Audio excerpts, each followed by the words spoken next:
tellement que toza awa basi bazwaki biso en eto bayebi que ba grande puissance oyo nyonso basi bayebi que Congo eza gâteau na bango. Il y a des gens qui résistent. Résistance na bango eza komona na entêtement oyo tozo komona na Kagame. Ils ont planifié babiloko pendant qu'ils cherchent des processus oyo bakoko faire avaler biso awa basi ba planifier lolenge nini oyo. Il faut toujours instabilité et persister dans l'Est de la République démocratique du Congo. Chers Congolais, c'est ça la vérité que vous devez voir sur Massissi Centre. Toroko Lukababou émissaire Ndenge Tolingi. Qui fait ça?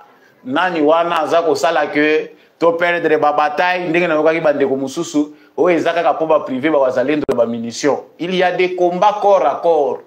O ezako bunda manase. Ezako senga que déjà aviation na biso militaire et ça là qui musala ya likolo allez bango ba kiti na se ba yeko sala ratissage ou encore ba surprendre ennemi na kwa moko ayeba kite embuscade de salami ou encore nos forces spéciales ba ye na opération moko spéciale ba kei ba attaquer ka ennemi ba sali élimination ba longwe après bato ba bundaka bitumba ba ye. Tant que vous critiquez makambo eza ko salima na bitumba, il faut tous à la peine à conscience ya nyonso oyo ezali koleka na front. Tant que toyebi yango te tozo ko sala ba commentaire moko ya batu moko baza ignorant ya situation et là c'est très dangereux. Tout ne se règle pas au sol, tout ne se règle pas par le nombre de nos militaires qui vont combattre. Awa na dimension bitumbesi ezwami eza ko senga que il faut binope bo atteindre dimension wana ya armement. Plus les jours passent, tu sais que tu voyages trop, tu sais que dans Saliboy, il faut chercher à s'équiper. Na lo lenge pende sengeli. Bango bazu armement tel pour ba contrecarrer biso, biso pe photo ke ndeko luka. Technologie nini ya sika. Et sengeli tozwa pour to contrecarrer oya bango. C'est une parenthèse par rapport à Massissi Centre. Je pense que ba contre-offensive où ils allaient mener avec l'aide de Dieu, les soutiens populaires, il faut reprendre contrôle, il y a totalité, il y a Massissi Union et Massissi Centre en particulier. Et aujourd'hui, comme nous en parlons, ma front où les alliés ouverts, les alliés, il y a Massissi Centre na Kaonga, cité ya Karuba, na axe ya Chacha na Bweremena bakombe ezako semene kuna. Mais le plus important na bitumba we ezali ko bundama lelo. Je n'ai pas dit que Rubaya bashi bazu yango. Le plus important wana pena yo mutu zaka makasi na kofuka mafuka mapenda bien. Ezali cité wana eza stratégique. Nous savons que les Rwandais bakolingate eza point focal. Naba localité nyonso eza na maboko na bango, naba cité nyonso eza na maboko na bango. Rubaya na Bunagana boka ngaka mibale wana nde penda esika oyo makambo nyonso evandi. Awa toza koloba les forces des armées de la République démocratique du Congo cap ezali na Rubaya, bazali en route.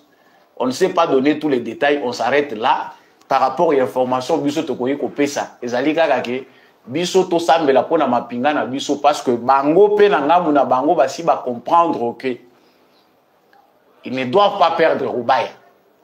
Ba yebi déjà que Rubaya ezali perte même ya ba moyen na bango.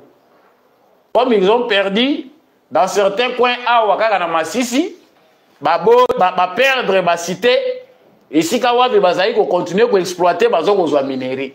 Les rapports des Nations Unies que chaque fin du mois, plus de 120 tonnes. Il y a des minéraux via le Rwanda. Ce qui permet au Rwanda d'avoir l'argent nécessaire. Il y a qu'à continuer comme ça la biso guerre. Le multinational qui achète à moins cher. Rubaya cette nuit, moi je pense que il faut une détermination au bison se photos à la nango butu ya lelo Rubaya cap malamu to suka wana poto kota makamususu oyo to oui peut-être ko bimisate. Donc là c'est concernant makambo les akoleka na front. Ce ne sont pas aussi les déclarations des mutesili sakabitumba. Tu dis qu'il faut plus musala et salement. touti kozwa commandement ya sika chef d'état-major ya sika tozui muto aza ko commander front nord bisika bitumba eza concentré makasi ya sika oyo bato mususu batiaki en conflit balobi ke oyo la tête qui fâche c'est un Rwandais Tshisekedi commence à nous trahir. Bon, avec le temps, il y a des gens qui ont compris que c'est aussi une façon de résoudre cette crise par rapport au piège qui nous a été tendu. Il faut biso tué bandeni to ko résoudre. Lokola tozu bato baza sika, ba commandant oyo ba kotisi ya sika makambo ya sika, il faut pe biso moko to savoir couper sa chance, to se mobiliser. Biso ezakaka moi nungu muke boyini batu nyonso boluki babuke misère balongola ye balongola kingandi oui bakolongola bino nyonso. La tête de tout Congolais ne fait pas confiance à donc le Congolais nini officiellement olinga bakope so confiance à 100%. Aussi to baby sina nyonso. Mais il y a des Congolais de bonne foi, il y a des gens qui sont déterminés pour que ce pays soit effectivement libre. Tokokite ko se concentrer kaka na o nyonso to yebi trahison le les alaka ceux qui ga oyoki balobi ke Masisi Sandre va reprendre au lisusu les traîtres oluki kombo ya muto bambi. Non, ça c'est faux, c'est pas bien. Actualité ami balé naza ko se concentrer na ngwawa et comme mabiso petoye ba sur quoi repose la stratégie de Kagame. Baza ko bongisa nini? Les déclarations de Paul Kagame mokolo ya lobby. En résumé, azali koloba lobby azali sous na confiance ya processus ya Luanda te. Azapeli sous na confiance na Joao Lorenzo te. Amoni que médiation ya Luanda nde mutu komi ko cha kobebisa makambo. Le président Joao Lorenzo oyo azaki choisi comme médiateur, Kagame azali sous na confiance na yete. Processus oyo biso ba Congolais to boyaki. Mais oyo mindele ba africain balobaki te Tshisekedi ndima processus wana boluka kimia ekomi mabe ekomi potopoto pona Kagame amoni azo faire perdre naye azo perdre ne temps pamba. Il avait la volonté mais il a fini par comprendre que ça ne sert à rien parce que toujours retourner ici kamoko. Ça c'est son se dire. Il ne s'est pas arrêté là azali kolobela likambuya Nations Unies pour ba spécialiste en rapport bazandi na Nations Unies. Ces rapports qui ne servent à rien. Pour depuis bazako pesa ba rapport. Nous connaissons tous que les rapports qui sont donnés, ils ont incriminé Rwanda. Les sites miniers, ils ont exploité, les tueries, les massacres, la présence des militaires rwandais sur le sol congolais est encore affirmée dans le rapport rwandais avec experts des Nations Unies. Quelle répond Kagame pour tout le Belango Awa? La première des choses au fait bisoto bezali que guerre au bisoto bandé ko boya que Tshisekedi a se déplacé sur le plan diplomatique ba déplacement eleki. Tshisekedi a bien mené sa bataille diplomatique. Na ngambu ya EAC, Kagame a tout fait avec l'appui de la France, de Macron, j'allais dire, pour déstabiliser les processus ya Nairobi, na Kenya. Processus oyo elingaki est plié. Ba mouvement nyonso rebelle na terroriste basi bayokanaki kuna. Mais comme Macron ne s'attendait pas avec Tshisekedi azomona ke ba intérêt Tshisekedi azoko défendre mingi ba intérêt ya Congo, ils ont tout fait pour bousiller ce processus là. En fin de compte Kagame akomaki ami ya président ya Biseka Seka ya Kenya wana. Pour naïe là-bas, il était très à l'aise, tout était réglé. L'EAC est venu sur le sol congolais, insulter les Congolais. Tout ça, comment les M23 étaient très calmes. Tant que l'EAC a sur le sol congolais. Mais lorsqu'il a s'agit, il y a processus, il y a Luanda. Et si Félix Tshisekedi a eu Kagame na clé boa diplomatique. La première victoire de Félix Tshisekedi, c'était celle de présenter Kagame aux yeux du monde comme le numéro 1 des terroristes du M23. Rencontre Tshisekedi Basala Kina Kagame na Luanda ya liboso. Et talisaki que Kagame azali représentant chef ya ba M23. Si le monde était juste déjà à ce stade-là, victoire Nabiso balingaki ba confirmer en gros par des sanctions. Ba sanctions moko dures et ko sala ke Kagame azonga simansan ke batindika yi. Mais comme il y a complicité internationale, ils ont fermé les yeux comme s'ils n'ont rien vu.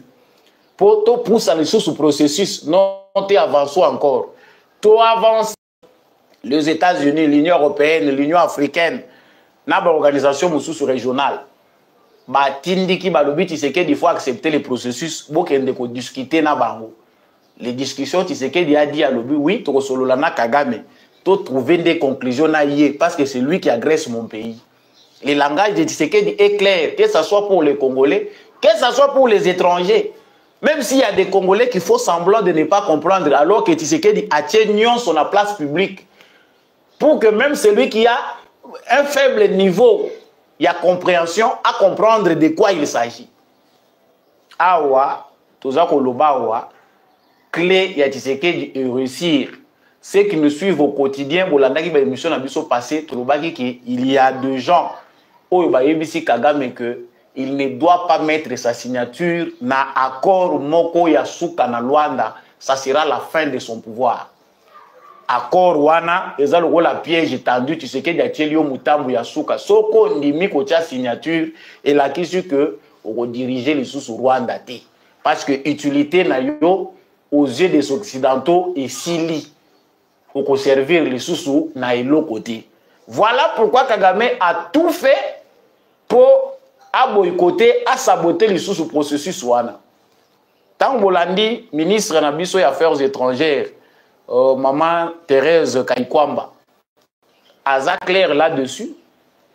Ce qui bino, au lobby ni pour le processus ya Luanda, à lobby biso toza retenir les sous na processus ya Luanda. Kagame ndi mutu akimi, biso toza kaka na processus wana. Sur le plan diplomatique, c'est une victoire qui met à nu la complicité internationale et Zoroyo qui s'en a mindele soni. Quelle sera la prochaine étape? Bino mutu botindaki biso toya. C'est ça la réponse de Tshisekedi. Botindaki biso toya. Oui, toye, nous nous sommes impliqués, nous avons fait tout ce que vous avez demandé. Tala poulet na bino yewana a saboté nyon so boyi kokende. Ce qu'on voyait bisa biso prochaine étape ezali. Yango boyo ki bitumba izongi sur tous les fronts. Ils ont maintenant honte. L'appel au cessez-le-feu n'est pas entendu. Tu vois que dernièrement, au Union européenne, au Anthony Blinken, au Balobi cessez-le-feu, il faut que toutes les parties puissent faire taire les armes pour faire avancer les processus. Voilà là où on va vers l'issue. C'est-à-dire clé boa ya Tshisekedi et soukisi communauté internationale. Et Tché Bango dos au mur, qu'ils le veulent ou pas. Na forme nyon se kosalema, la victoire est congolaise. Même si Bango na mutu na Bango basi ba tchaki balobi no poto aggraver encore davantage, il faut encore multiplier ba localité moussous. On prend même des armes. Nous sommes informés. Toyebi yango s'il faut donner les informations aux Congolais que certaines armes qu'utilisent les M23 proviennent des États-Unis. Vous pouvez comprendre ça. Les Nations Unies, comment les M23 armes lourdes. Ils ne sont pas capables de le dire. D'où ici, Kagame veut fuir Rwanda, à Kimi, parce qu'à Monique et Tshisekedi a longué. C'est ce qu'il pouvait nous dire. Au lieu de multiplier le discours, Oyo, Ezali Nango attend dans sens Mukete. Quand il dit qu'il n'a plus confiance à Joao Lorenzo, il s'attendait à quoi? Il s'attendait à ce que Joao Lorenzo a joué rôle au Bandagi na Brazzaville. Il y a déstabilisation à RDC, c'est-à-dire toi encercler Congo. Le président angolais, entre parenthèses, a beau jouer carte ya Kagame, carte ya déstabilisation. C'est ça la carte que les démocrates américains na Kagame balinga ba pe sa président angolais. Yo banda pe ko dukela Tshisekedi makambu de l'autre côté.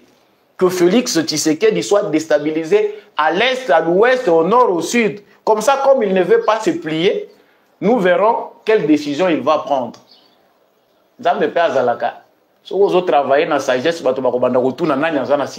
La sagesse donnée par Dieu, une efficacité.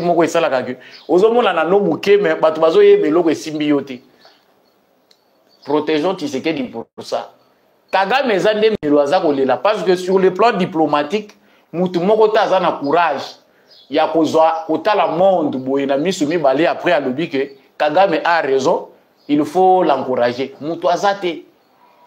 C'est ça ce qu'on cherchait. Les restes, c'est une affaire des Congolais. L'autoprise en charge des Rezali Gokendele. Donc, qu'il se sépare avec le président angolais, il n'y aura pas un autre processus en dehors de celui qui se déroule à Luanda. Oh, ils ont à Luanda, ils ont à Souka, filé, ils ont à Madousoute. Accord cadre et Salema, accord global et inclusif à San City et Salema. Mais oh, ligne de sorte que Mazite Zala, Lidoussou ata Moukia, ata Mbisi ya Moukia Bimate. Et des petits opposants congolais, baza spécial pour bazo qui ne rejoindre l'ennemi. Moutouako Bima, Nalizita Oyo vivant, Azate. Il y a ça, la mort politique, certains vont perdre le pouvoir, y compris Museveni qui pense que ça m'a séqué. Kagame Azako s'attaquer à Moutounios.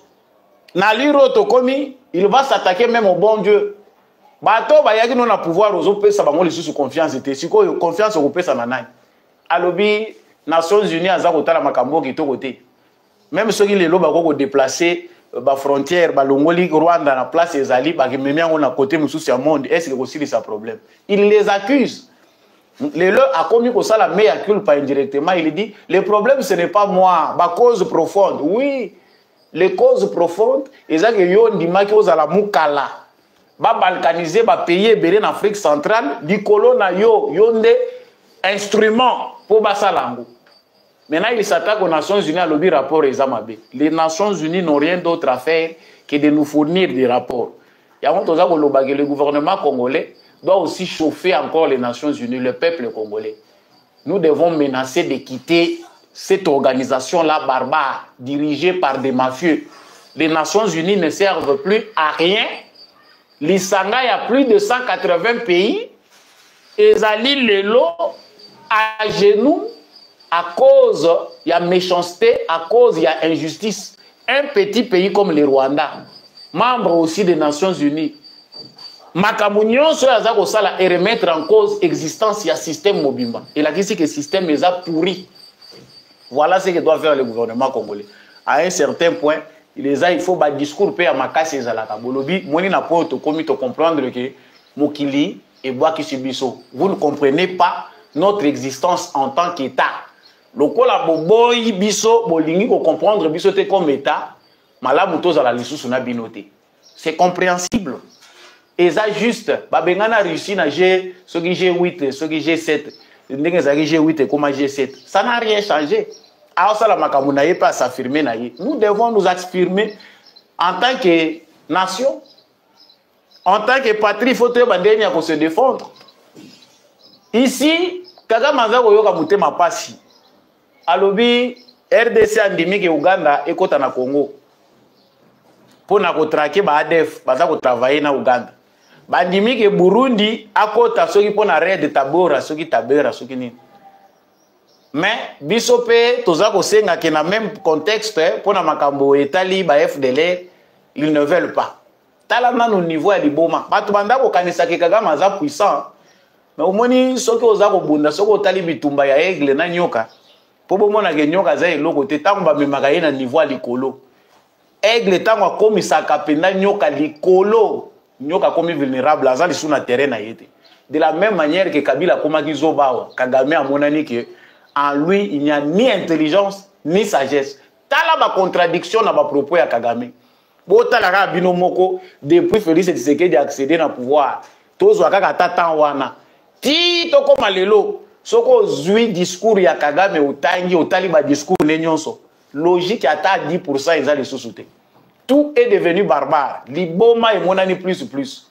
Et pour ces messieurs comme celui-là, il y a des occidentaux qui s'entêtent à faire sa propagande. Faut pas continuer comme ça de la propagande. Azamutu amakasi, azamutu oyo leadership na ye eza vérifié, mboka eza kotambola malamu. Chers Congolais, ne nous en prenons pas à Tshisekedi. Nous menons une bataille contre les ennemis Oyo, qui puissants plus que nous. C'est avant même l'existence de notre indépendance, indépendance furtive. Pour toujours en soloté. La bataille commence de loin. Bandaka Léopold II, qui nous a commis l'élo, Biso Congo, Toza Bilanga Yabamindele. Jusqu'aujourd'hui, nous sommes des esclaves sur notre propre sol. Baza ko chanja kaka ba en tête. Ba utiliser Léopoldé à cette époque-là, on a utilisé les Kabila. Même les Mobutu, ils ont été utilisés dans le même sens. Aujourd'hui, les Kagame, ainsi de suite, baza na besoin ba créer kaka ba Léopoldé à Sika, ba continuer ko sala kabino o esengeli bino boye bati. Misu na biso essayer fongwan. Bakotika yo kota na Congo ko kota combien de fois? Kabila a laissé la porte ouverte à Kagame pour sala nyonso ya kokaki ko sala. Les Rwandais sont venus jusqu'à Goma plusieurs fois. FDLR Rango. Vous avez une identité dans Bango. Qu'est-ce qui a fait que vous exterminez Bango? Plus de 4 fois, les Rwandais entrent sur le sol congolais de manière officielle à la recherche de FDLR et Salamité. Non, monsieur Kagame, il n'y a plus de raison. Tu sais qu'il y a ça, mais on a dimension Oyo, Awa, l'argument ne compte plus. Tout le monde connaît que Kagame est un assassin. Ceux qui te cachent là, même s'ils ont beaucoup de moyens, au stade actuel,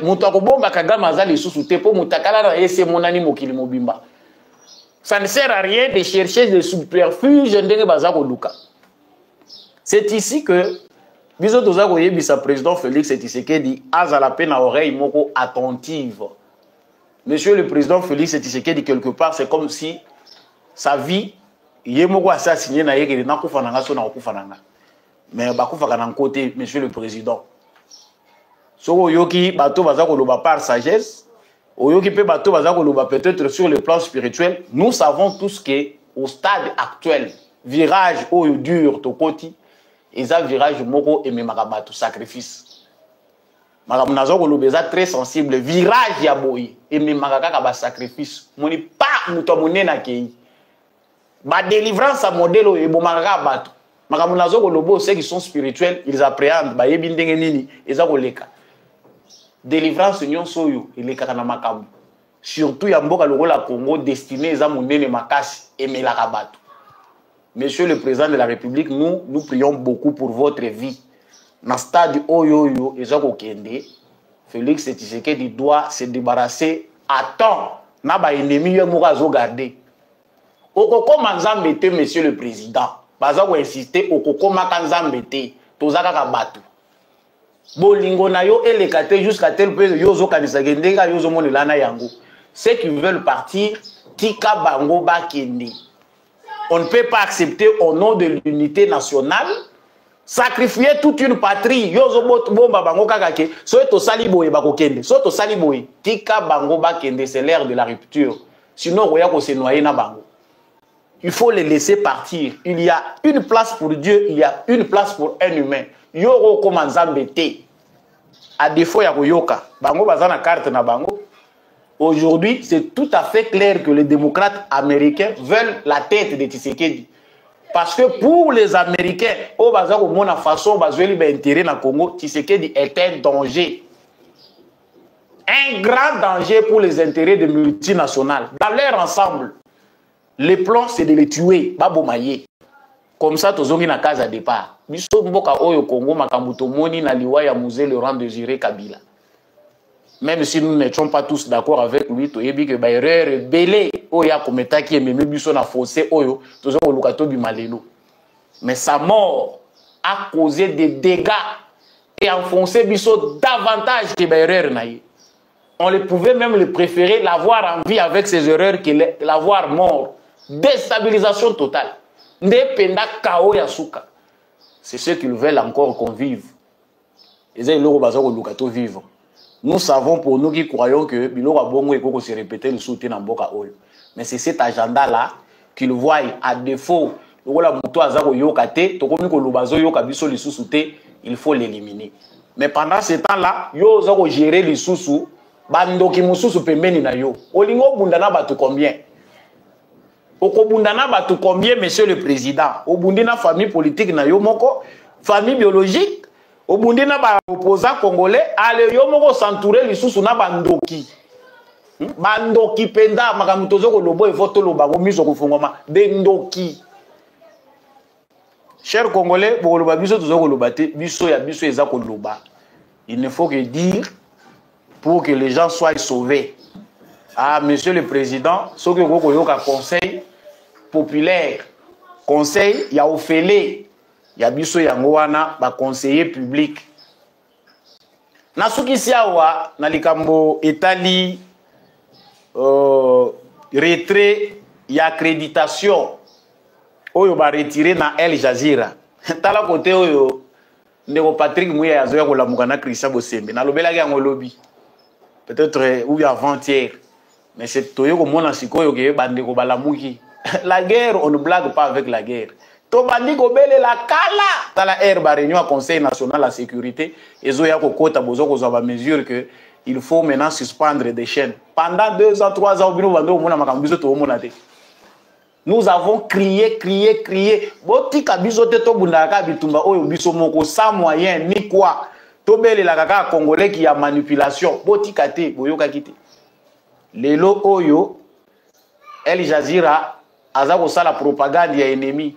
Propagande ya ennemi te, mais c'est ça la philosophie occidentale. Bazui ba ennemi va préparer ba journaliste. El Jazeera va aller pour interviewer Bertrand Bisimwa. Lokola opinion ya complot international les alliés pour faire comprendre ba Congolais que le M23 a raison. On fait parler Bisimwa pour laver son image dans l'opinion. Bino ba Congolais bokolanda interview à Bisimwa. Bokolo bagé voilà, quelque part ils ont l'air raison hein.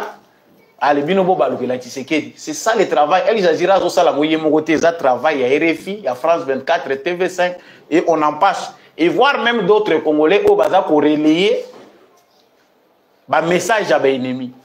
Mais pendant qu'à il a fallu attendre longtemps pour tout le monde à réunion à Conseil national de sécurité. On a peu de gens qui sont dans leur bureau en train de réfléchir la patrie, bazo raisonner pendant que mboka oyo toko ko redresser ko entendre baza muke yango Tshisekedi aza ko nyokwama. Moins de gens font souffrir leur cerveau na ba poste ya ba responsabilité ba pesi bango pona likambo ya Congo. Ils ne réfléchissent pas. Il y a même pas de penseurs na kati ya politique ya Congo. Ba penseurs baza les sous-soutés, des flatteurs, des turiféraires, ba manipulateurs, na ba opportunistes. Voilà la catégorie ya bato biso tozana bango. Merci de vous comprendre qu'il faut beaucoup de signal. Cher Patrick Mouyaya, nous vous en félicitons. Cher Christian Bosembe, ne baissez pas les bras. Arme au binope boko simba yango wana. Mettre de l'ordre dans la presse. Pour Katanzela, pour aussi te dire que l'ennemi est Zaka Rwanda. L'ennemi c'est aussi la France, les Royaumes-Unis, les États-Unis, l'Union européenne, l'Union africaine aussi. L'Ouganda, le Kenya, ba pays est alors il faut éviter que les Congolais consomment du n'importe quoi. Déjà que Toliak a déjà biloko epola. Il n'y a pas de sécurité alimentaire. Toliak appelle les sources d'information pour Pola. Moi que vous allez sauver ndengeni. Émission na biso mokola lelo e komi na suka. Merci na bande konyon so bo apprécier ki samba olonga. Vous êtes en direct de GCAM Télévision. L'émission c'est l'émission Debout Congolais. Likez vidéo en tout cas s'il te plaît. Kolongwate na vidéo sans ko liker. Likez ango, partagez ango na voisin. Au beau sanate kotika commentaire depuis wapi Yolanda Kibiso na République démocratique du Congo depuis wapi Yolanda Kibiso à travers le monde. Encore une fois de plus félicitations à Bazalendo na biso, bon courage na ba FARDC na biso, bon courage na ba commandant nyonso na front, la patrie ou la mort. Rwanda tamoko tabi malibanda ya Congo vivant o ya koti azana bomoi azonga cadavre ou soit atika la awawa à ça m'a belé fertile pour ma pomme de terre et comme bien. Merci Nandegombi à chaque fois qui na caméra, pe na réalisation pour cette émission o comme habitando na bino. Merci mingi na apôtre Gérard Kabiachovo o asala kamso malam pour cette émission et comme la bino matondo na l'homme de la vérité des urnes. Jean-Louis Timbalanga, merci à papa Maurice Kikangala, papa Michel Lumakaso, papa Boniface Mpunga, papa Freddy Ngwama, papa Paulin Chika, maman Bilbilonda. Maman Lisette Mombendou, maman Anima Samba, maman Rose Sirikari depuis Maryland. Merci na bandeko nyonso yo.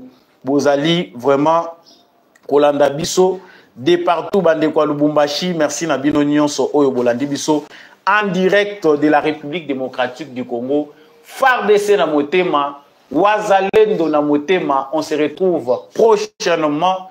Ko bossa na ko like te, ko bossa na ko